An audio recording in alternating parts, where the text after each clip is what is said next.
Hmm.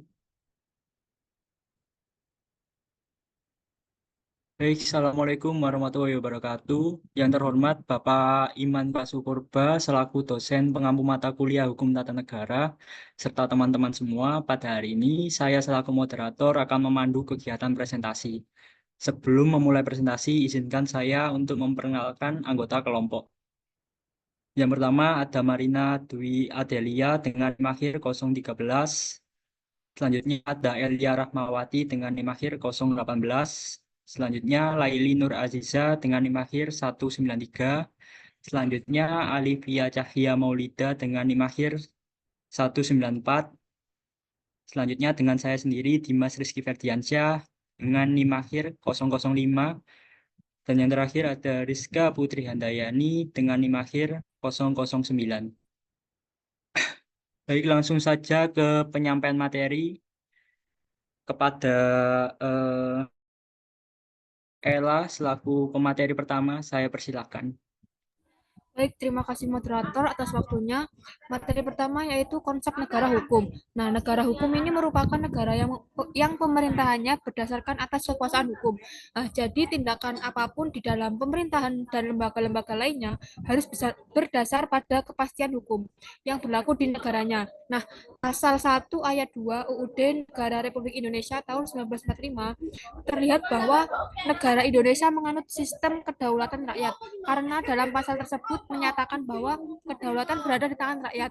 Nah, Aristoteles menyatakan negara hukum merupakan negara yang berdiri di atas hukum yang menjamin keadilan pada warga negaranya. Baik, terima kasih. Saya kembalikan ke moderator.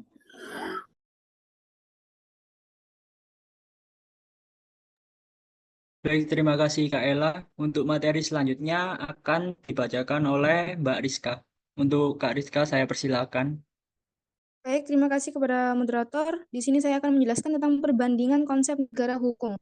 Ada 4 negara yang kita bandingkan, yaitu Indonesia, Amerika, Inggris, dan Singapura. Untuk sistem hukum sendiri, Indonesia memiliki hukum campuran, sedangkan Amerika menggunakan federal law dan state law, sedangkan Inggris menggunakan Anglo-Saxon, serta Singapura menggunakan Anglo-Saxon and Common Law. Untuk ciri khas masing-masingnya yaitu Indonesia sendiri memiliki hubungan sistem hukum yang hidup berdampingan, sedangkan Amerika memiliki perbedaan antara hukum federal yang negara bagian. Sedangkan Inggris memiliki supremasi hukum, sedangkan Singapura memiliki sanksi pidana yang berat dan ketentuan hukum yang tegas.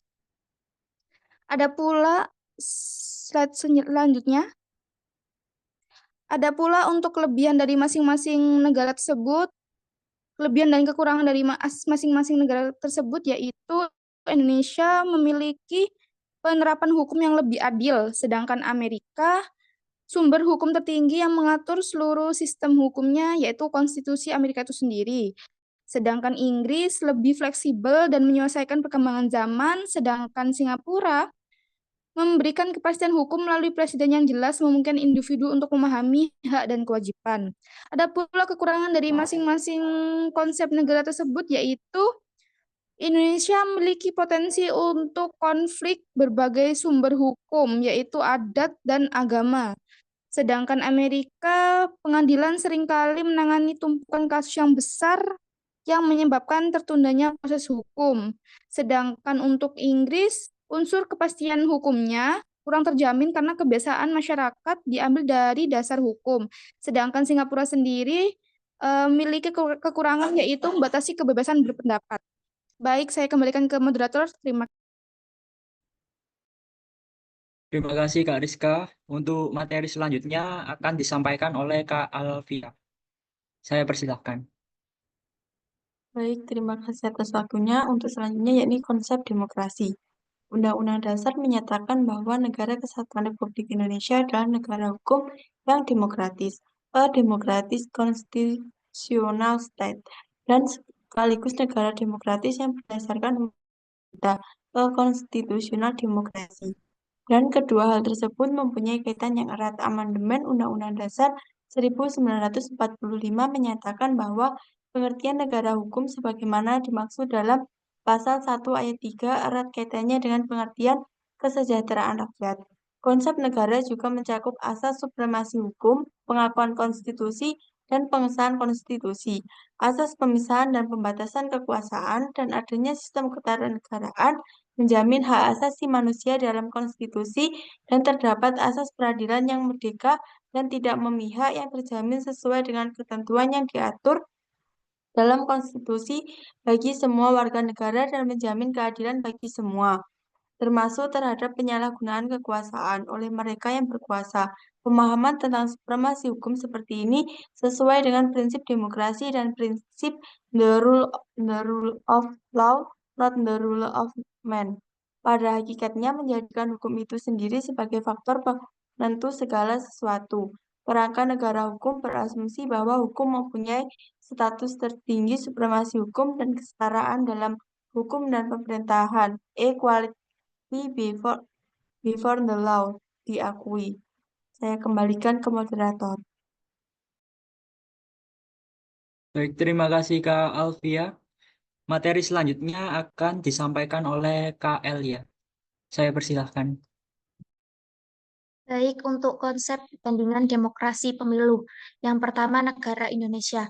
Sistem pemilunya yang pertama, pemilu proporsional tertutup pada tahun 1955 sampai 1999. Yang memiliki kekuatan yang pertama, peran partai politik untuk menempatkan kader-kadernya di parlemen sangat besar, sehingga kualitas anggota legislatif yang dihasilkan akan lebih bagus. Kemudian mudah dalam pemenuhan kuota karena partai yang menentukan. Dan yang terakhir, dapat meminimalisir terjadinya praktik money politik. Kemudian kelemahan ini yang pertama yakni pemilih tidak dapat memilih atau secara langsung calon parlementernya yang terbaik menurut pendapatnya. Kemudian kurang dekatnya pemilih dengan calon anggota, dan yang terakhir potensi terjadinya oligarki di dalam partai. Kemudian sistem pemilu yang kedua yakni adalah pemilu proporsional terbuka pada tahun 2004 sampai sekarang. Kekuatannya yakni pemilih dapat memilih langsung calonnya. Kemudian adanya kedekatan antara pemilih dengan calon legislatifnya. Dan yang terakhir partisipasi dan kendali masyarakat meningkat. Kemudian kelemahan sistem pemilu ini yakni yang pertama, calon legislatif harus mengeluarkan modal yang besar, terjadinya praktik money politik, terjadinya persaingan calon di internal partai, dan yang terakhir calon yang memiliki kompetensi baik kalah dengan calon yang populer atau memiliki modal lebih besar. Kemudian negara Amerika Serikat. Sistem pemilunya yakni Electoral College. Kekuatan sistem pemilu ini yang pertama akan membuat calon presiden dan wakil presiden fokus hanya ke negara bagian dengan jumlah electoral college vote yang besar saja. Dan kebanyakan states memakai sistem winner take all, yaitu yang kalah tidak mendapatkan sedikit pun. Kemudian kelemahannya yakni bobot suara yang tidak adil karena sesuai dengan jumlah warganya dan jumlah electoral college vote per states. Sekian, terima kasih. Saya kembalikan ke moderator. Baik, terima kasih Kak Elia. Untuk materi selanjutnya akan disampaikan oleh Kak Marina. Saya persilahkan. Baik, saya akan melanjutkan perbandingan konsep demokrasi pemilu. Nah, negara Inggris sistem pemilihannya pemilihan presiden monarki, kekuatannya kestabilan politik yang cenderung lebih kuat karena tidak ada perubahan kepemimpinan yang mendadak akibat pemilihan umum. Nah, kelemahannya terjadinya ketidaksetaraan sosial. Yang kedua, tidak terciptanya sistem demokratis yang sejati. Yang kedua, pemilihan legislatif. Sistemnya distrik. Kekuatannya sistem ini lebih mendorong ke arah integrasi parpol karena kursi dalam setiap distrik pemilihan hanya satu. Hal ini dapat mendorong parpol menyisihkan perbedaan yang ada dan mengadakan kerjasama. Yang kedua, karena kecilnya distrik, wakil yang dipilih akan dikenal oleh komunitasnya, sehingga hubungan dengan konstituen lebih erat dan orang yang salah terpilih akan cenderung memperjuangkan kepentingan distriknya.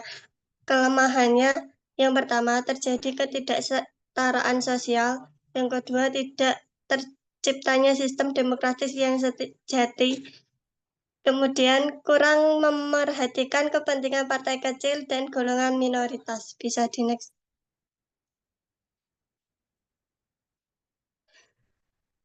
Yang kedua, negara Singapura, sistem pemilu presidennya sistem pemilu mufakat dalam PSC.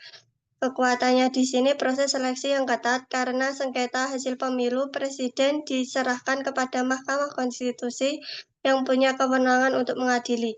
Kelemahannya kurangnya persaingan politik karena posisi seremonial presiden di Singapura bersifat seremonial dan memiliki aturan yang ketat. Sistem pemilihan yang kedua, pemilu legislatif. Di sini sistem pemilu plurality dengan konsep SMC, GRC, NCMP, dan NMP. Kekuatannya kestabilan politik yang tinggi karena parlemen sejak awal kemerdekaannya hingga saat ini didominasi satu partai yaitu PAP. Yang kedua, lebih mendorong kandidat untuk fokus pada kebutuhan dan masalah lokal dalam kampanye mereka. Nah, kelemahannya kurangnya persaingan politik karena posisi seremonial presiden di Singapura bersifat seremonial dan memiliki aturan yang ketat dan didominasinya partai tunggal karena dalam sistem Singapura ini seringkali membuat oposisi kesulitan dalam meraih kursi. Baik, saya serahkan ke moderator. Baik, terima kasih Kak Marina. Untuk yang terakhir adalah kesimpulan. Indonesia menganut sistem hukum campuran karena adanya berbagai sistem hukum yang hidup berdampingan dalam demokrasinya. Indonesia menganut sistem pemilihan proporsional terbuka. Amerika Serikat menganut sistem hukum federal dan hukum bagian yang berlaku secara berdampingan, dan sistem pemilihan di Amerika Serikat menganut sistem pemilu Electoral College. Inggris menganut sistem hukum Anglo-Saxon, ialah tidak adanya sumber hukum tertulis tapi menggunakan hukum tidak tertulis. Sistem pemilihan yang dianut oleh Inggris adalah sistem pemilihan presiden atau monarki. Singapura menganut sistem hukum Anglo-Saxon atau common law berdasarkan sistem hukum umum Inggris, di mana presiden yudisial menjadi sumber hukum utama. Sistem demokrasi yang dianut oleh Singapura ialah sistem pemilu mufakat untuk memilih presiden dan sistem pemilu plurality dengan konsep SMC, GRC, NCMP, NMP dalam bentuk legislatif. Demikian diskusi kelompok kami. Kami memohon maaf apabila ada kesalahan dalam proses penyampaian. Sebagai penutup, Assalamualaikum warahmatullahi wabarakatuh. Waalaikumsalam warahmatullahi wabarakatuh. Tuh.